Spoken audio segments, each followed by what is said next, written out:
नमस्कार विद्यार्थी मित्रांनो, मी डॉक्टर उमेश घोळेसह पुन्हा एकदा आपण अर्थशास्त्राच्या लेक्चरमध्ये मी सगळ्या विद्यार्थ्यांचं आणि प्राध्यापकांचं स्वागत करतो। आज आपण महत्त्वाचा जो भाग पाहणार आहोत तो म्हणजे मागणीची लवचिकता। या अगोदरच्या लेक्चरमध्ये आपण मागणीचा नियम पाहिला होता आणि आज आपण पाहणार आहोत मागणीची लवचिकता। या मागणीच्या लवचिकतेच्या संदर्भामध्ये आज आपल्याला मागणीच्या लवचिकतेच्या संकल्पनेच्या विषयी महत्त्वपूर्ण माहिती मिळणार आहे आणि मागणीच्या लवचिकतेचे कुठले प्रकार आहे याविषयी देखील आपण चर्चा करणार आहोत। बघा, वस्तूच्या किमतीच्या व्यस्त दिशेने मागणी बदलते हे आपण मागणीच्या नियमावरून पाहिलं होतं। मात्र मागणी नियम काय हा मागणीमध्ये होणारा गुणात्मक बदल दर्शवितो, परंतु किमतीमध्ये किती प्रमाणामध्ये बदल होतो हे मागणी नियमावरून लक्षात येत नाही आणि प्रत्येक वस्तूच्या मागणीचे स्वरूप हे भिन्न भिन्न किंवा वेगळे असते आणि त्यातील बदलाचे प्रमाण देखील कसं वेगळं असते। दोन वस्तूच्या किमतीमध्ये सारखाच जर बदल होऊन सुद्धा त्यांच्या मागणीमध्ये होणारा बदल सारखाच का नसतो? काय म्हटलं मी? दोन वेगळ्या वस्तू आहेत, त्यांच्या किमतीमध्ये सारखाच बदल झाला तरी सुद्धा त्यांच्या मागणीमध्ये होणारा बदल हा सारखा का नसतो? याचं उत्तर मुख्यत्वे डॉक्टर अल्फ्रेड मार्शल यांनी याचं स्पष्टीकरण किंवा उत्तर देण्यासाठी मागणीची लवचिकता डिमांड इलास्टिसिटी ही संकल्पना मांडलेली आहे। आणि मागणीची लवचिकता ही काय? मागणीत होणाऱ्या बदलाचे मात्रात्मक किंवा परिमाणात्मक मोजमाप करते। किती प्रमाणामध्ये बदल झाला किमतीचा आणि मागणीमध्ये याचं दर्शन आपल्याला या मागणीच्या लवचिकतेमध्ये होते। मागणीच्या लवचिकतेमध्ये आपण सुरुवात करूया मागणीच्या लवचिकतेच्या व्याख्यावरून। सगळ्यात पहिले आपण पाहूया मार्शल यांची व्याख्या। काय म्हणतात मार्शल? कोणत्याही वस्तूच्या मागणीची लवचिकता जास्त किंवा कमी तेव्हाच असते जेव्हा एका निश्चित प्रमाणामध्ये किंमत कमी झाल्यामुळे मागणी जास्त किंवा कमी प्रमाणामध्ये वाढते। तसेच किमतीमध्ये एका निश्चित प्रमाणामध्ये वाढ झाल्यामुळे मागणी जास्त किंवा कमी प्रमाणामध्ये कमी होते। ही त्यांची व्याख्या आपण शॉर्टकटमध्ये जर पाहिली तर मागणीच्या लवचिकते संदर्भामध्ये मार्शलला हे म्हणायचं आहे की मागणीच्या लवचिकते संदर्भामध्ये एका निश्चित प्रमाणामध्ये किती किंमत कमी झाली आणि त्याच्यामुळे किती मागणी बदलली किंवा किती किंमत वाढली आणि त्याच्यामुळे किती मागणी कमी झाली की वाढली याचं जे प्रमाण आहे, याचं जे समीकरण आहे, हे समीकरण दर्शवण्याचं काम ही मागणीची लवचिकता सांगते। या संदर्भामध्ये मेयर्स यांची देखील व्याख्या आहे। काय म्हणतात मेयर्स? मागणीची लवचिकता दिलेल्या मागणी वक्रावर किमतीमध्ये होणाऱ्या सापेक्ष बदलामुळे खरेदी केलेल्या मात्राच्या सापेक्ष बदलाची मापणी होय। म्हणजे मागणीच्या लवचिकतेला काय म्हणतात ते की एक मागणी वक्र दिलेला आहे आणि त्या मागणी वक्रावर आपल्याला दिसून येते की खरेदी केलेल्या मात्रेच्या बदल किती झालेला आहे, किमतीच्या प्रमाणामध्ये मागणीमध्ये किती प्रमाणामध्ये बदल झालेला आहे याचं आपल्याला दिग्दर्शन किंवा याची माहिती आपल्याला मागणीच्या लवचिकतेवरून होते। बोल्डिंगची सगळ्यात सुटसुटीत आणि समजण्याची व्याख्या आहे। बोल्डिंग काय म्हणतात? किमतीतील शेकडा बदलाचे मागणीतील शेकडा बदलाशी असणारे प्रमाण म्हणजे मागणीची लवचिकता। आपल्याला अनेक 11वी 12वीच्या पुस्तकामध्ये सुद्धा आपल्याला ही व्याख्या पाहायला मिळते आणि सुंदर आणि सोपी सुटसुटीत आहे। काय म्हणतात ते? किमतीतील शेकडा बदलाचे मागणीतील शेकडा बदलाशी असणारे प्रमाण म्हणजे मागणीची लवचिकता होय। वस्तूच्या मागणी परिमाणातील बदलाचे किमतीतील बदलाशी असलेले प्रमाण म्हणजे मागणीची लवचिकता होय। Elasticity of demand is a ratio with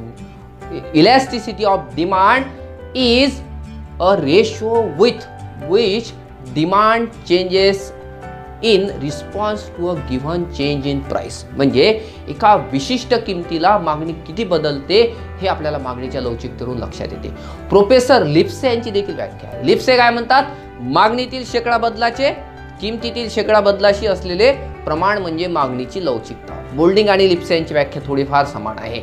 मागणीतील शेकडा बदल, शेकडा म्हणजे पर्सेंटेज, किती पर्सेंट मागणीमध्ये बदल झाला आणि तो बदल किमतीतील किती बदलाच्या नुसार आहे याचं प्रमाण म्हणजे मागणीची लवचिकता आहे। म्हणजे elasticity of demand may be defined as the ratio of the percentage change in demand to the percentage change in price असं प्रोफेसर लिप्से यांना म्हणायचं आहे। म्हणजे या सगळ्या आपल्याला या व्याख्यावरून काय लक्षात येते? आपल्याला एक सोपं आपल्याला जर मागणीच्या लवचिकतेच्या संदर्भामध्ये जर ही संकल्पना समजायची असेल तर आपल्या भाषेमध्ये आपण काय म्हणू शकतो की किमतीत होणारा बदल आणि त्यामुळे मागणीत होणारा बदल। सोप्या शब्दामध्ये किमतीत होणारा बदल आणि त्यामुळे मागणीत होणारा बदल हे जे आहे याला म्हटलं जाते मागणीची लवचिकता। यावरून आपल्याला मागणीच्या लवचिकतेच्या संदर्भामध्ये सूत्र सुद्धा मांडता येते की थोडक्यात मागणीत परिवर्तन होण्याच्या गतीला मागणीची लवचिकता असं आपण म्हणू शकतो। काय म्हटलं मी? मागणीत परिवर्तन होण्याच्या गतीला मागणीची लवचिकता आपण असं म्हणू शकतो. मागणीच्या लवचिकतेचं सूत्र बघा काय म्हणते, मागणीतील शेकडा बदल आणि किमतीतील शेकडा बदल याचं प्रमाण आपल्याला दिसून येते की किमतीतील शेकडा बदल आणि मागणीतील शेकडा, मागणीतील शेकडा बदल आणि किमतीतील शेकडा बदल याचं प्रमाण म्हणजे मागणीची लवचिकता होय. समजा किमतीत शेकडा, शेकडा म्हणजे पर्सेंटेज 5% बदल झाला, त्यामुळे शेकडा 10% जर मागणीमध्ये बदल झाला असेल तर या मागणीच्या लवचिकतेच्या सूत्रानुसार मागणीची लवचिकता बरोबर 10/5. 10 म्हणजे हा मागणीतील बदल आहे, 5 म्हणजे शेकडा किमतीतील बदल आहे. यावरून मागणीची लवचिकता ही किती राहील, 2 राहील. म्हणजे मागणीची लवचिकता ही प्रामुख्याने 2 प्रकारची असते. एक म्हणजे मागणीची किंमतजन्य लवचिकता, तर दुसरी म्हणजे उत्पन्नजन्य लवचिकता. मागणीच्या लवचिकतेसंदर्भामध्ये आपण पुढे मागणीच्या लवचिकतेचे प्रकार पाहू आणि मुख्यत्वे मागणीच्या किंमतजन्य लवचिकते सुद्धा प्रकार पाहू. सामान्यपणे ह्या सगळ्या ज्या व्याख्या आहेत त्या कशा आहेत, मागणी आणि किंमत या दोन्ही बाबीशी संबंधित आहे आणि त्यामुळे किंमतजन्य लवचिकतेच्या ह्या व्याख्या आपल्याला म्हणता येतील, कारण किंमत आणि मागणी या 2 बाबीचा संबंध इथं दर्शवला आहे. परंतु मागणीच्या लवचिकतेचे आपल्याला सर्वसामान्य जर प्रकार आपण पाहिले की किंमतीचाच प्रभाव मागणीवर पडत नाही तर अनेक बाबीचा देखील पडतो. त्यामुळे अशा वेळेस मागणीच्या लवचिकतेच्या संदर्भामध्ये आपल्याला या लवचिकतेचे प्रकार आधी आपल्याला समजून घ्यावे लागतील. या मागणीच्या लवचिकतेचे एकूण मुख्य सर्वसाधारणपणे 4 प्रकार आहेत. किंमतजन्य लवचिकता म्हणत नाही आहोत मी, मागणीच्या लवचिकतेचे प्रकार. या मागणीच्या लवचिकतेवर नुसतं किमतीचा आणि मागणीचा संबंध नाही आहे, तर मागणीच्या संदर्भामध्ये अजून कोणते घटक येतात की ज्या संदर्भामध्ये आपल्याला ही मागणीची लवचिकता आपल्याला समजून येते. बघा हे 4 जे प्रकार आहे यामध्ये पहिला जो प्रकार आहे मागणीची किंमतजन्य लवचिकता, प्राइस इलॅस्टिसिटी. त्यानंतर मागणीची उत्पन्नजन्य लवचिकता, इन्कम इलॅस्टिसिटी. त्यानंतर मागणीची प्रतिस्थापनाच्या संदर्भामध्ये प्रतिस्थापन किंवा पर्याय लवचिकता. त्यानंतर चौथं जे आहे तिरकस किंवा छेदक लवचिकता. या 4ही संकल्पना आपण थोडक्यामध्ये बघू. सगळ्यात पहिले बघू मागणीची किंमतजन्य लवचिकता. एका अर्ध्या मिनिटामध्ये मी सांगणार आहोत. याच्यावर डिटेल्स आपल्याला किंमतजन्य लवचिकतेचे अजून प्रकार आपल्याला पुढे पाहायचे आहेत. इथं आपल्याला ही संकल्पना थोडक्यात पाहायची आहे. प्राइस इलॅस्टिसिटी ऑफ डिमांड ज्याला म्हटलं जातं, किमतीत होणाऱ्या परिवर्तनामुळे, पुन्हा एकदा काळजीपूर्वक आहे का, किमतीत होणाऱ्या परिवर्तनामुळे मागणीत होणाऱ्या परिवर्तनाच्या गतीला मागणीची किंमतजन्य लवचिकता असे म्हटले जाते. म्हणजे मागणीच्या किंमतजन्य लवचिकतेच्या संदर्भामध्ये किंमत आणि मागणी या 2 घटक लक्षात ठेवायचे की किंमतजन्य लवचिकता, किमतीमुळे बदल होण्याचं प्रमाण, म्हणजे किमतीत होणाऱ्या बदलामुळे मागणीत होणारा बदल ज्याला म्हटलं जाते किंमतजन्य लवचिकता. त्यानंतर आपल्याला दुसरा जो प्रकार आहे तो म्हणजे मागणीची उत्पन्नजन्य लवचिकता, इन्कम इलॅस्टिसिटी ऑफ डिमांड. उत्पन्नात होणाऱ्या बदलामुळे मागणीत होणाऱ्या परिवर्तनाच्या गतीला उत्पन्नजन्य लवचिकता म्हटल्या जाते. काय म्हटलं मी, उत्पन्नात होणाऱ्या बदलामुळे मागणीत बदल होतो. तुमचं उत्पन्न वाढलं तर तुमच्या मागणीवर काय बदल होतो, हे ज्या प्रमाणांच्या गतीने पाहिल्या जाते त्याला म्हटलं जाते उत्पन्नजन्य लवचिकता. म्हणजे मागणीत असलेला शेकडा बदल आणि उत्पन्नात झालेला शेकडा बदल याचं जे प्रमाण आहे याला उत्पन्नजन्य लवचिकता आपण म्हणू शकतो. उत्पन्नातील शेकडा बदल आणि मागणीतील शेकडा बदल जर समान असला तर उत्पन्नजन्य लवचिकता ही एकक आहे असं आपल्याला अर्थशास्त्रामध्ये आपल्याला वाचायला मिळते. काय म्हटलं मी, मागणीतील बदल आणि उत्पन्नातील बदल जर सारखा असला, समान असला तर त्याला म्हटलं जाते उत्पन्न लवचिकता ही एकक आहे. जर मागणीतील शेकडा बदल जास्त आहे उत्पन्नातील शेकडा बदलाच्या पेक्षा, काय म्हटलं मी, मागणीतील शेकडा बदल हा जास्त असेल तर उत्पन्न लवचिकता ही जी आहे ही उत्पन्न लवचिकता एकापेक्षा जास्त आहे असं म्हटलं जाते. या उलट मागणीतील शेकडा बदल हा उत्पन्नातील शेकडा बदलापेक्षा जर कमी असला तर उत्पन्न लवचिकता ही एककापेक्षा कमी आहे असं आपल्याला असं म्हटलं जातं. त्यानंतर सर्वसाधारण वस्तूंबाबत, सर्वसाधारण म्हणतो मी, सर्वसाधारण वस्तूबाबत उत्पन्न लवचिकता ही धनात्मक असते, पॉझिटिव्ह असते. परंतु काही इन्फिरियर गुड्स असतात, डिफेन्स वस्तू असतात, काही कनिष्ठ प्रतीच्या वस्तू असतात, जाडे भरडे धान्य असो, कापड असो, आपण गेल्या लेक्चरला पाहिलं होतं, ज्या कनिष्ठ प्रतीच्या ज्या वस्तू असतात त्या वस्तूबाबत मात्र ही उत्पन्न लवचिकता कशी असते, ही ऋणात्मक किंवा निगेटिव्ह स्वरूपाची पाहायला मिळते. उत्पन्नजन्य लवचिकतेचे देखील आपल्याला सूत्र काढता येते की बघा, मागणीत झालेला शेकडा बदल भागीला उत्पन्नात झालेला शेकडा बदल. काय म्हटलं मी, मागणीत झालेला शेकडा बदल भागीला उत्पन्नात झालेला शेकडा बदल. यावरून आपल्याला उत्पन्न लवचिकतेच्या सूत्रावरून अजून सोप्या पद्धतीने जर काढलं तर मागणीत झालेला बदल भागीला मूळ मागणी व त्याच्यानंतर अजून उत्पन्नात झालेला बदल भागीला मूळ उत्पन्न, म्हणजे आपल्याला मूळ उत्पन्नात किती बदल झाला हे पाहायला लागेल. त्यानंतर मूळ मागणी किती होती, आधीची मागणी किती होती आणि उत्पन्नात बदल झाल्यामुळे मागणी किती बदलली हे पाहायला जाते उत्पन्नजन्य लवचिकतामध्ये. म्हणजे उत्पन्नातील शेकडा बदल व मागणीतील शेकडा बदल समान असल्यास उत्पन्न लवचिकता एकक असते. पुन्हा म्हणत आहो मी, जर मागणीतील शेकडा बदल जास्त असेल तर उत्पन्न लवचिकता ही जास्त असते. अशा प्रकारे आपण ही उत्पन्न लवचिकता पाहिली. त्यानंतर आपल्याला पाहायचं आहे प्रतिस्थापन किंवा पर्यायता लवचिकता, ज्याला म्हटलं जाते सबस्टिट्यूशन इलॅस्टिसिटी ऑफ डिमांड. काय म्हणतोय मी, प्रतिस्थापन किंवा पर्यायता लवचिकता. प्रोफेसर जॉन हिक्स यांनी 1932 मध्ये प्रतिपादन केलेल्या या लवचिकतेचा अभ्यास आपल्याला करायला मिळते अर्थशास्त्रामध्ये, की या 1932 मध्ये या हिक्स यांनी ही सगळ्यात पहिली प्रतिस्थापन लवचिकतेच्या संदर्भामध्ये संकल्पना मांडली आणि 1933 मध्ये जॉन रॉबिन्सन यांनी यामध्ये गणितीय स्वरूपामध्ये ही अजून विस्तारितरित्या स्पष्ट केलेली आहे. या प्रतिस्थापन लवचिकतेच्या संदर्भामध्ये एका वस्तूच्या किमतीतील बदलाचा परिणाम तिच्या पर्यायी वस्तूच्या मागणीवर होतो आणि पर्यायतेचा सीमांत दर बदलतो. म्हणून प्रतिस्थापन लवचिकतेचं जर आपण सूत्र पाहिलं, पुन्हा म्हणतोय मी, एका वस्तूच्या किमतीत बदल झाल्यामुळे तिच्या पर्याय असणाऱ्या वस्तूच्या मागणीवर जो बदल होतो ते पाहायला जातं या प्रतिस्थापन लवचिकतेवर. इथं बघा, प्रतिस्थापन लवचिकतेचं आपण सूत्र काढता येते सोप्या पद्धतीनं. दोन वस्तूच्या गुणोत्तरातील शेकडा बदल, काय म्हटलं मी, दोन वस्तूच्या गुणोत्तरातील शेकडा बदल भागीला बदलाच्या वस्तूंच्या पर्यायतेच्या सीमांत दरातील शेकडा बदल. म्हणजे नेमका किती बदल झाला, दोन्ही वस्तूच्या एकमेकाच्या प्रतिस्थापनाच्या संदर्भामध्ये किती बदल झाला ते आपल्याला पाहता येते. या ठिकाणी आपल्याला उदाहरण देऊन सोप्या पद्धतीने आपण बघू की दोन वस्तू आहे, समजो एक्स आणि वाय ही वस्तू आहे. या दोन्ही वस्तूंच्या अनुपातातील, अनुपात म्हणजे प्रमाण, या अनुपातातील अनुपातिक म्हणजे रेशो मधील म्हणजे या प्रमाणातील म्हणजे परिवर्तनाचा त्यांच्या किंमत अनुपातामध्ये, म्हणजे त्यांच्या दोन वस्तूच्या मागणीमधील प्रमाणशील किती बदल झाला आणि दोन वस्तूच्या किमतीमध्ये किती बदल झाला हे जे पाहिलं जातं ही मागणीची प्रतिस्थापन लवचिकता असते.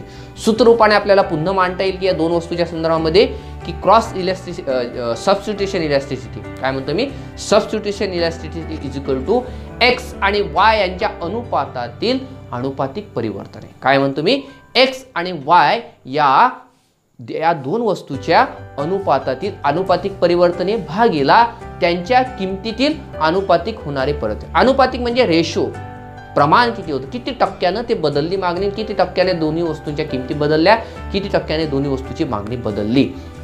या संदर्भामध्ये, या प्रतिस्थापन लवचिकतेच्या संदर्भामध्ये आपल्याला बीजगणितीच्या स्वरूपामध्ये देखील आपल्याला हे काढता येते की प्रतिस्थापन substitution elasticity is equal to change, बघतोय काय म्हणतोय मी, change in bracket x upon y slash किंवा भागेला divided by x upon y पूर्ण divided by change in p x upon p y divided by p x p y. म्हणजे सगळ्यात वरच्या भागाला पाहायला जाते की दोन्ही वस्तूंच्या मागणीमध्ये किती परिवर्तन झालं, त्यानंतर खाली पाहिलं जाते दोन्ही वस्तूच्या किमतीमध्ये किती परिवर्तन झालं. म्हणजे या समीकरणामध्ये एक्स अपॉन वाय काय आहे, एक्स आणि वाय या दोन्ही वस्तूंचा अनुपात आहे, प्रमाण आहे. त्यानंतर change in x upon Y म्हणजे एक्स आणि वाय या दोन्ही वस्तूंच्या अनुपातामध्ये किती परिवर्तन झालं. त्यानंतर P x upon p y म्हणजे एक्स आणि वाय या दोन्ही वस्तूच्या किमतीचा अनुपात किती आहे. त्यानंतर change in p x upon p y म्हणजे दोन्ही वस्तूच्या किमतीमधील अनुपातामध्ये किती परिवर्तन झालं, दोन्ही वस्तूंच्या किमतीमध्ये किती परिवर्तन झालं. अशा प्रकारे प्रतिस्थापन लवचिकता पाहायला जातं. त्यानंतर आपल्याला पाहायचं आहे तिरकस किंवा छेदक लवचिकता. यालाच म्हटलं जातं अनोन्य लवचिकता. काय म्हटलं जातं यालाच, अनोन्य लवचिकता, तिरकस लवचिकता, छेदक लवचिकता. वेगळ्या पुस्तकामध्ये तुम्ही जेव्हा वाचाल तर याला इंग्रजीमध्ये एकच शब्द आहे, तो शब्द म्हणजे क्रॉस इलॅस्टिसिटी ऑफ डिमांड. काय म्हणतो मी, क्रॉस इलॅस्टिसिटी ऑफ डिमांड म्हणजेच तिरकस, छेदक किंवा अनोन्य लवचिकता. एखाद्या वस्तूची किंमत स्थिर असूनही, बघा काय म्हणतो मी, एखाद्या वस्तूची किंमत स्थिर असूनही तिच्या पर्यायी किंवा पूरक वस्तूंच्या किमतीमध्ये बदल झाल्यास त्या वस्तूच्या मागणीमध्ये बदल होतो आणि हे बदल होण्याचे जे प्रमाण असतं त्याला म्हटलं जातं मागणीची तिरकस लवचिकता. म्हणजे इथं पर्याय आणि पूरक वस्तूंच्या म्हणजे किमतीमध्ये परिवर्तन नाही आहे, तर पर्याय असणाऱ्या आणि पूरक असणाऱ्या वस्तूंच्या किमतीमध्ये किती बदल झाला, त्या वस्तूच्या किमतीमध्ये नाही तर पर्याय असणाऱ्या पूरक असणाऱ्या वस्तूंच्या किमतीमधील परिवर्तनाचा त्या विशिष्ट वस्तूच्या मागणीवर काय परिणाम झाला हे आपल्याला तिरकस लवचिकतेवरून पाहायला मिळते. बघा इथं आपल्याला तिरकस लवचिकच्या संदर्भामध्ये मी काही दोन्ही वस्तूच्या संदर्भामध्ये उदाहरणं इथं काढून आणलेले आहेत. इथं बघा आपण साखरेची तिरकस लवचिकता जर पाहिली तर साखरेच्या तिरकस लवचिकता बरोबर आपल्याला तिरकस लवचिकतेचे सूत्र देखील पाहायला मिळेल आणि उदाहरण देखील समजून येईल. साखरेची तिरकस लवचिकता बरोबर साखरेच्या मागणीतील शेकडा बदल भागीला गुळाच्या किमतीतील शेकडा बदल. म्हणजे आपल्याला तिरकस लवचिकता जर काढायची असेल साखरेची तर साखरेच्या मागणीमध्ये किती बदल झाला ते आकडा पाहिजे, त्यानंतर गुळाच्या किमतीमध्ये शेकडा बदल किती झाला यावरून आपल्याला तिरकस लवचिकता ही काढता येईल. या मागणीच्या तिरकस लवचिकतेच्या संदर्भामध्ये संबंधित वस्तूच्या मागणीचा किती परिणाम झाला त्या वस्तूवर हे पाहिलं जाते. पर्यायी किंवा पूरक वस्तूच्या किमतीमध्ये बदल झाल्यामुळे संबंधित वस्तूच्या मागणीमध्ये तीव्र बदल होत असतो आणि हे प्रतिस्थापन किंवा या अनन्य लवचिकतेवरून समजून येते. आपल्याला पूरक आणि पर्यायी ह्या वस्तूच्या संदर्भामध्ये ही लवचिकता कशी असते हे आपण उदाहरणाद्वारे बघू. सगळ्यात पहिले पाहू पूरक वस्तूच्या संदर्भामध्ये. बघा पूरक वस्तूच्या संदर्भामध्ये इथे एक मी उदाहरण आणले. साखर आणि चहा हे कसे आहेत, हे पूरक वस्तू आहेत, हे एकमेकांमध्ये पूरक आहे. कारण चहाची जी पावडर आहे आणि साखर जी आहे याच्याशिवाय चहा बनवू शकत नाही. म्हणजे आपल्याला चहा बनवायचा असेल तर चहासाठी साखर पाहिजे आणि चहा पावडर पाहिजे. चहा पावडरची जर किंमत वाढली, काय म्हणतो मी, चहा पावडरची किंमत जर वाढली तर ग्राहक चहाचे पेय जे आहे तर ते कमी घेतील. कारण चहाच्या पावडरची किंमत वाढल्यामुळे चहाची किंमत वाढून जाईल आणि त्यामुळे लोक चहा घेणं थोडं कमी करतील. असं उदाहरणाद्वारे आपल्याला समजून घ्यायचं असेल. त्यामुळे साखरेच्या किमतीत बदल न होता देखील साखरेची मागणी घटते. काय म्हणतो मी, साखरेच्या किमतीत बदल न होताही साखरेची मागणी घटते. का बरं साखरेची मागणी घटते? कारण साखरेची किंमत बदलली नाही आहे, त्या चहाच्या पावडरची किंमत वाढलेली आहे. चहाची किंमत वाढली, आधी 200 रुपयाला होती आता 250 रुपयाला झाली असेल आणि त्यामुळे आता चहा पिणं हे महाग वाटू लागते आणि त्यामुळे त्यासोबतच लोक आता साखरेची मागणी देखील कमी करतात. यामुळे आपण इथे बघा चहाची किंमत उदाहरणार्थ 10% वाढली. बघा उदाहरण घेतलं मी, चहाची किंमत उदाहरणार्थ 10% वाढली तर साखरेच्या मागणीमध्ये कमी देखील होऊ शकते. म्हणजे 15% होऊ शकते, 10% होऊ शकते, 5% होऊ शकते. याप्रमाणे कसंही बदल होऊ शकतो. यालाच आपण साखरेच्या मागणीची तिरकस किंवा अनन्य लवचिकता म्हणू. इथं मी आपण बघितलं की समजा उदाहरणार्थ चहाची किंमत हे 10% जर वाढली आणि साखरेची जर मागणी 15% जर बदलली किंवा 15% जर त्याच्यावर परिणाम झाला तर आपल्याला तिरकस लवचिकता आहे ती 1.5 निघते. समजू चहाची किंमत 10% वाढली आणि साखरेच्या मागणीमध्ये जो बदल झाला तो देखील 10% झाला तर तिरकस लवचिकता 1 निघते. या चहाच्या मागणीमध्ये 10%चा आहे आणि 5% जर बदल या साखरेमध्ये झाला तो 0.5 एवढी तिरकस लवचिकता हे पूरक वस्तूच्या संदर्भामध्ये किंवा या चहा पावडरच्या संदर्भामध्ये आपल्याला काढता येते. म्हणजे साखरेच्या मागणीची प्रतिस्थापन किंवा अनन्य लवचिकता काढायची असेल तर साखरेच्या मागणीमध्ये शेकडा बदल किती झाला भागेला चहाच्या किमतीमध्ये शेकडा बदल किती झाला यावरून आपल्याला या पूरक वस्तूच्या संदर्भामध्ये ही तिरकस लवचिकता पाहायला मिळते. त्यानंतर पर्याय वस्तूच्या मागणीबाबत ही लवचिकता कशी असते हे देखील आपण उदाहरणाद्वारे पाहू. बघा पर्याय वस्तू म्हणजे चहा आणि कॉफी एकमेकाला पर्याय आहेत. चहा आणि कॉफी हे एकमेकाला पर्याय आहेत. समजा चहाच्या पावडरची किंमत ही 200 प्रति किलो होती. समजण्यासाठी 200 प्रति किलो हे चहाची किंमत आहे. प्रति किलो चहा पावडर जो आहे चहा पत्ती जी आहे तर ती 200 प्रति किलो आहे.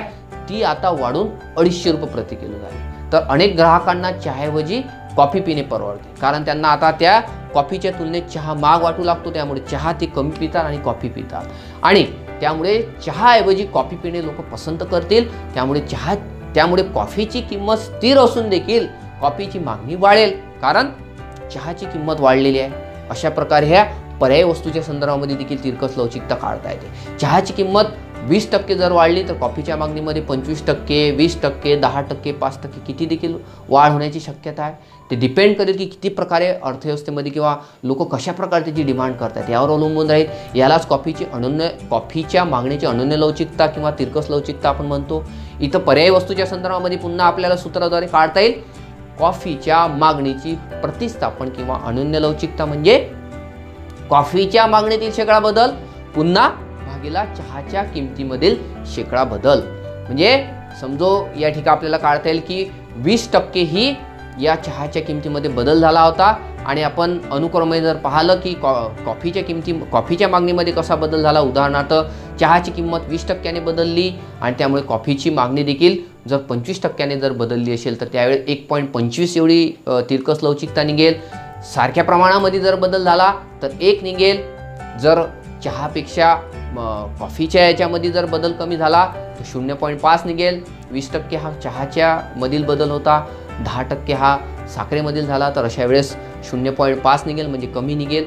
आणि अशा प्रकारे आपल्याला पर्यायी वस्तूच्या संदर्भामध्ये ही म्हणजे कॉफी आणि चहाचं उदाहरण देऊन आपल्याला ही तिरकस लवचिकता आपल्याला काढता आहे. त्यानंतर आपल्याला पाहायचं आहे, हे तर आपण सगळं पाहिलं, ह्या मुख्य ज्या लवचिकतेच्या संदर्भामध्ये प्रकार पाहिले, परंतु अर्थशास्त्रामध्ये आपल्याला मागणीच्या किंमतजन्य लवचिकतेच्या संदर्भामध्ये अनेक प्रश्न आपल्याला विद्यार्थ्यांना UG-PGच्या विद्यार्थ्यांना येतात. आपल्याला क्रमिक पुस्तकामध्ये आपण वाचत आलेला. हे आपण बघू की मागणीच्या किंमतजन्य लवचिकतेचे प्रकार कुठले आहेत. याआधी आपण मागणीच्या लवचिकतेचे सर्वसाधारण प्रकार पाहिले होते. आता आपल्याला पाहायचे आहेत मागणीच्या किंमतजन्य लवचिकतेचे प्रकार. यामध्ये यामध्ये एकूण 5 प्रकार आहेत. आपल्याला एक प्रकार आपण पाहायचे. एकूण 5ही प्रकारामध्ये पहिला जो प्रकार आहे तो म्हणजे पूर्ण लवचिक मागणी, दुसरा आहे अलवचिक मागणी, तिसरा आहे एककाबरोबर लवचिक मागणी, चौथा आहे कमी लवचिक मागणी आणि शेवटचा आहे 5वं जास्त लवचिक मागणी. याच्यामध्ये आपण सगळ्यात पहिल्यापासून बघू की सर्वसाधारणपणे मागणीच्या या किंमतजन्य लवचिकतेचा विचार हा अर्थशास्त्रामध्ये केला जातो. आणि मागणीच्या किंमतजन्य लवचिकतेला किंमत आणि मागणी या दोनच शब्द इथं लक्षात घ्यायचे. किंमत आणि मागणी या दोनच बाबी किंमतजन्य लवचिकतेच्या संदर्भामध्ये येतात. उत्पन्न, प्रतिस्थापन, तिरकस वगैरे ह्या गोष्टी येत नाही. त्यामुळे आपण या ठिकाणी किंमतजन्य लवचिकतेच्या संदर्भामध्ये पहिला प्रकार पाहू, पूर्ण लवचिक मागणी. काय म्हटलं जातं त्याला? Perfectly elastic demand. पुन्हा म्हणतोय मी, पूर्ण लवचिक मागणी. पूर्ण लवचिक मागणी म्हणजे किमतीत परिवर्तन न होता, बघा, किमतीत परिवर्तन न होता जर मागणीत परिवर्तन होत असेल तर त्या वस्तूची मागणी पूर्ण लवचिक आहे असं म्हटलं जातं. अशा स्थितीत मागणी वक्र कसा असतो? हा पूर्णपणे OX अक्षाला किंवा अक्षाला पूर्ण असा समांतर असतो. म्हणजे किमतीमध्ये नगण्य घट झाली किंवा बदलच झाला नाही किमतीमध्ये, किंमत स्थिर आहे. किंमत किती आहे? स्थिर आहे. एवढी किंमत स्थिर आहे, मात्र मागणीमध्ये झपाट्याने मोठा बदल झालेला आहे. म्हणजे किमतीमध्ये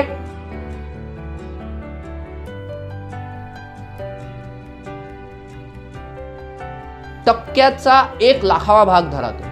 मागणीमध्ये 1,00,000 म्हणजे किमतीमध्ये एकदम 0.00 इतका बदल झाला आणि मागणीमध्ये जर प्रचंड वाढ होत असेल तर याला म्हटलं जाते मुख्यत्वे मागणीची म्हणजे पूर्ण लवचिक मागणी म्हटल्या जाते. परफेक्ट इलॅस्टिक डिमांड म्हटल्या जाते.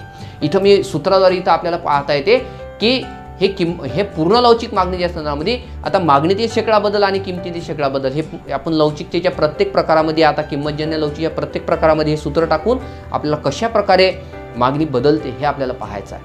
बघा, मागणीतील शेकडा बदल भागीला किमतीतील शेकडा बदल हे लवचिकतेचं सूत्र आहे. यामध्ये 10% मागणीमध्ये शेकडा बदल झाला आणि किमतीमध्ये फक्त 1% बदल झाला किंवा बदलच झाला नाही. इथं फक्त आपल्याला समजण्यासाठी घेऊ आपण, मागणीमध्ये 10% बदल झाला आणि किमतीमध्ये फक्त 1% बदल झाला तर अशा वेळेस मागणीची लवचिकता किती निघेल? 10 निघेल. म्हणजे 10 म्हणजे भरपूर आहे, मोठी अमर्यादा आहे. म्हणजे मागणीची लवचिकता या ठिकाणी 10 म्हणजे अमर्यादा आहे. याचा अर्थ मागणी कशी आहे? पूर्ण लवचिक आहे. किमतीत थोडा जरी बदल झाला तरी मागणी कशी आहे? अमर्याद बदलून राहिली. याला मागणीची अमर्याद लवचिकता किंवा अनंत लवचिकता अशी म्हटल्या जाते. आणि या ठिकाणी इलॅस्टिसिटी इज इक्वल टू या सूत्राद्वारे काढलं जाते. अल्फा किंवा या सूत्राद्वारे अशी काढलं जाते की मागणीची लवचिकता इज इक्वल टू मोर म्हणजे खूप अनंत ज्याला म्हटलं जाते. अल्फाद्वारे किंवा अनंत अशी म्हटलं जाते की ज्याद्वारे किंमत स्थिर आहे, मागणी ही खूप मोठ्या प्रमाणात बदलत आहे. अशा प्रकारे याला पूर्ण लवचिक मागणी म्हटलं जाते. त्यानंतर दुसरा जो प्रकार आहे तो म्हणजे अलवचिक मागणी. लवचिकच्या विरुद्ध अलवचिक मागणी आहे. ॲब्सोल्युटली इनइलॅस्टिक. इनइलॅस्टिक म्हणजे ताठर म्हटलं जाते. ताठरपणा ज्याला म्हटलं जातो की स्थिर. याच्यामध्ये बघा की किमतीत परिवर्तन होऊ नये. जर मागणीत परिवर्तनच होत नसेल तर त्याला म्हटलं जाते त्या वस्तूची मागणी अलौकिक आहे. आणि अशा संदर्भामध्ये मागणी वक्र कसा असतो, हा मागणी वक्र ऊर्ध्व असतो. ऊर्ध्व म्हणजे व्हर्टिकल असतो, उभा असतो. आणि हा कसा आकृतीत दर्शवल्याप्रमाणे ओ वाय अक्षाला किंवा य या अक्षाला ऊर्ध्व किंवा उभा आहे. या संदर्भामध्ये आपल्याला मागणीची लवचिकता ही कशी आहे, शून्य असते. शून्य का असते बघा, की इथं पुन्हा किमतीमध्ये जर 10% घट झाली, बघा किमतीमध्ये 10% घट झाली आणि मागणीमध्ये 0% वाढ झाली. कारण मागणीमध्ये काहीच बदल होत नाही आहे, किमतीमध्येच बदल होत आहे. याला म्हटलं जाते अलौकिक मागणी. मागणीतील शेकडा बदल भागिला किमतीतील शेकडा बदल. मागणीमध्ये झाला 0% बदल, किमतीमध्ये झाला 10% बदल. किती निघेल की मागणीची लवचिकता ही निघेल 0. मागणीची लवचिकता 0 याचा अर्थ काय, की मागणी पूर्णपणे अलौकिक आहे, ताठर आहे, इनइलॅस्टिक आहे. आणि किमतीत बदल झाले तरी मागणीत काही बदल होत नाही आहे. याला मागणीची शून्य लवचिकता किंवा मागणीची लवचिकता 0 आहे असं म्हटलं जाते. आणि मागणीच्या लवचिकते संदर्भामध्ये इलॅस्टिसिटी इज इक्वल टू 0 असं त्याला म्हटलं जातं. आणि मागणीच्या लवचिकतेच्या संदर्भामध्ये हा वक्र कसा असतो, उभा असतो. कारण किमतीत किती बदल झाला, किमतीमध्ये किती बदल झाला तरी देखील मागणीमध्ये कितीच बदल होत नाही. मागणी ही किंवा एवढीच कायम आहे. किमतीमध्ये किती बदल झाला तरी मागणी बदलत नाही आहे. याला म्हटलं जाते अलौकिक मागणी. त्यानंतर तिसरा जो प्रकार आहे तो म्हणजे एककाबरोबर लवचिक मागणी, युनिट इलॅस्टिसिटी डिमांड म्हटलं जाते. की किमतीमध्ये होणाऱ्या परिवर्तनामुळे किंवा बदलामुळे जर मागणी तेवढ्याच प्रमाणामध्ये जर बदल होत असेल, लक्षात ठेवा काय म्हणतो मी, की किमतीत जेवढा बदल होऊन राहिला तेवढाच मागणीमध्ये बदल होणार. जेवढ्या टक्क्यानं किमतीत बदल होऊन राहिला तेवढ्याच टक्क्यानं मागणीमध्ये जर बदल होत असेल तर त्याला म्हटलं जाते एककाबरोबर लवचिक मागणी.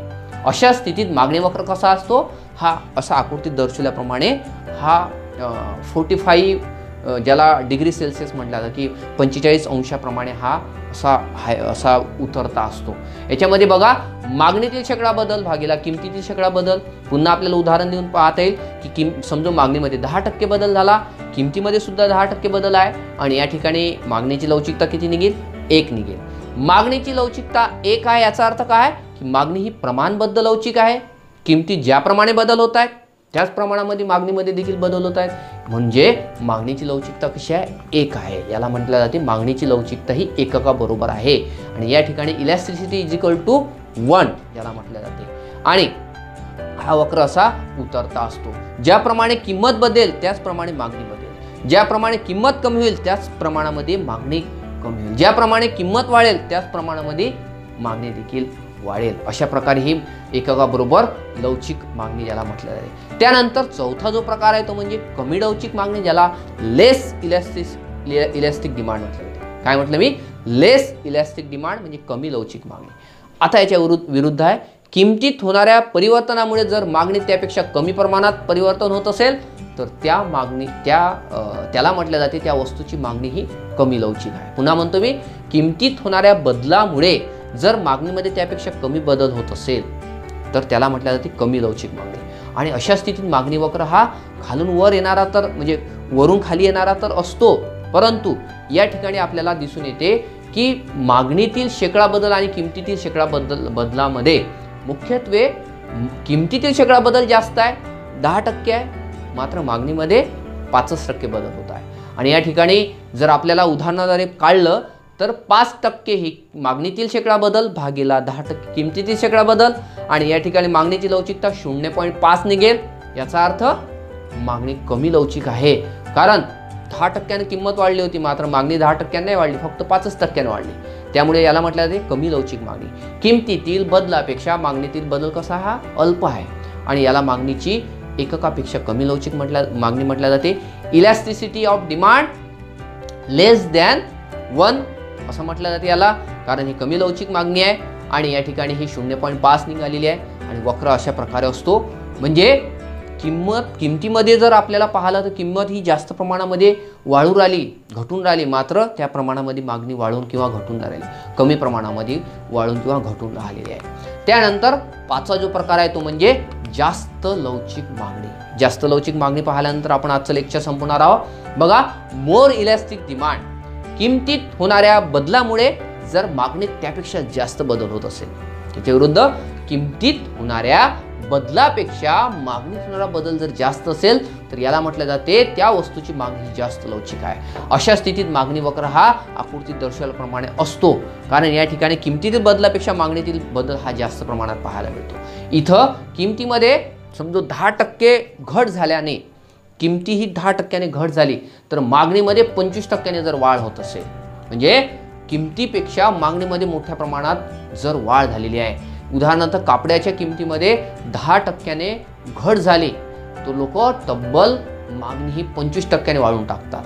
म्हणजे मागणीतील शेकडा बदल आणि किमतीतील शेकडा बदलाद्वारे जर आपण हे उदाहरण जर पाहिलं तर दिसून येते मागणीतील शेकडा बदल 25% भागीला किमतीतील शेकडा बदल हा 10% आहे. या ठिकाणी जी मागणीची लवचिकता निघाली ती 2.5 किंवा 2.5 निघालेली आहे. याचा अर्थ मागणी कशी आहे, जास्त लवचिक आहे. किमतीतील बदलापेक्षा मागणीतील बदल जर जास्त प्रमाणामध्ये जर असेल तर याला म्हटले जाते मागणीची लवचिकता एककापेक्षा जास्त असणे. यावरून आपल्याला इलॅस्टिसिटी ग्रेटर दॅन 1 असते. काय म्हटलं मी, इलॅस्टिसिटी ई ग्रेटर दॅन 1 असते, कारण किमतीपेक्षाही मागणीमध्ये, किमतीतील बदलापेक्षाही मागणीमध्ये झपाट्याने बदल होत असतो. पुन्हा मी म्हणतोय की किंमत आणि मागणीच्या संदर्भामध्ये वाढ येऊ शकते, घट येऊ शकते. किमतीमध्ये किती प्रमाणात वाढ झाली आणि त्याच्यामुळे मागणीमध्ये किती प्रमाणात घट झाली हे देखील आपल्याला या मागणीच्या लवचिकतेवरून काढता येते. आणि किमतीमध्ये किती प्रमाणे घट झाली आणि मागणीमध्ये किती प्रमाणात वाढ झाली हे देखील आपल्याला या मागणीच्या लवचिकतेच्या संदर्भामध्ये काढता येते. या ठिकाणी इलॅस्टिसिटी ऑफ जे डिमांड आपण पाहिलेली आहे ती या संदर्भामध्ये कमी लवचिक मागणी, जास्त लवचिक मागणी, एककबरोबर लवचिक मागणी हे आपल्याला या तक्त्याद्वारे देखील आपल्याला एका ठिकाणी आपल्याला पाहता येईल की मागणीच्या लवचिकतेच्या संदर्भामध्ये मागणी पूर्ण लवचिक कधी असते की जेव्हा इलॅस्टिसिटी ही कशी अनंत असते. म्हणजे मागणी वक्र हा क्ष अक्षाला जर समांतर असेल तर त्या ठिकाणी अनंत लवचिक त्याला म्हटले जाते. मागणी पूर्ण लवचिक म्हटले जाते. त्यानंतर मागणी पूर्ण अलवचिक जर असेल तर इलॅस्टिसिटी कशी असते, 0 असते. म्हणजे य अक्षाला तो मागणी वक्र असा समांतर असतो, असा ताठर असतो, उभा असतो, व्हर्टिकल असतो. त्यानंतर तिसरं म्हणजे मागणी ही प्रमाणबद्ध लवचिक ज्याला म्हटले जाते. इलॅस्टिसिटी = 1 जर असेल तर 45 अंशाचा उतार असतो. आपण तो पाहिला होता वक्र, तसा उतार असतो. त्यानंतर जास्त लवचिक मागणी कशाला म्हटल्या जाते, इलॅस्टिसिटी ग्रेटर दॅन 1 जर असेल, म्हणजे 45 अंशापेक्षा जर जास्त उतार, मंद किंवा सौम्य उतार असतील तर त्याला म्हटल्या जाते ह्या मागणी वक्राचा जर उतार तसा असेल तर त्याला म्हटल्या जाते जास्त लवचिक मागणी. त्यानंतर कमी लवचिक मागणी इलॅस्टिसिटी लेस दॅन 1 जर असेल, 45 अंशापेक्षा कमी उताराचा मागणी वक्र आपल्याला पाहायला मिळतो आणि हा उतार हा तीव्र असतो. 45 अंशापेक्षा हा कमी उतार असतो आणि याला म्हटलं जाते मागणीची कमी लवचिक मागणी. अशा प्रकारे आपण मागणीच्या लवचिकतेच्या संदर्भामध्ये आज आपण पाहिलेला आहे. पुढच्या लेक्चरमध्ये आपण मागणीच्या लवचिकतेच्या मापनाच्या पद्धती कुठल्या आहेत तो भाग पाहणार आहोत आणि त्याच्यामध्ये आपल्याला मागण्याच्या लवचिकतेचं कसं मापन केलं जाते, कुठल्या पद्धती आहेत त्याविषयी आपल्याला माहिती मिळणार. धन्यवाद मित्रांनो. आपण आजचं लेक्चर इथं संपवत आहोत. या इकोस्टार चॅनलला अधिकाधिक पाहणाऱ्या सगळ्या विद्यार्थ्यांनी, प्राध्यापकांनी सगळ्यात अगोदर सबस्क्राईब करावे, लाईक करावे, शेअर करावे. तुम्ही जोपर्यंत सबस्क्राईब चॅनल करणार नाही तोपर्यंत या अर्थशास्त्राच्या नवीन सगळ्या प्रकारचे जेवढेही लेक्चर मी घेतलेले आहेत, घेत आहोत, ते सगळे नोटिफिकेशन आणि सगळ्या माहिती तुम्हाला येणार नाही. त्यामुळं सगळ्या लोकांपर्यंत हे व्हिडिओ पोहोचावे. काही सूचना असतील तर आवर्जून तुम्ही कमेंट्स बॉक्सद्वारे तुम्ही सूचना देऊ शकता. काही तुमचे अजून सजेशन असतील, काही अजून इम्प्रूव्हमेंट करायचं असेल तर आवर्जून तुम्ही या ठिकाणी आपल्याला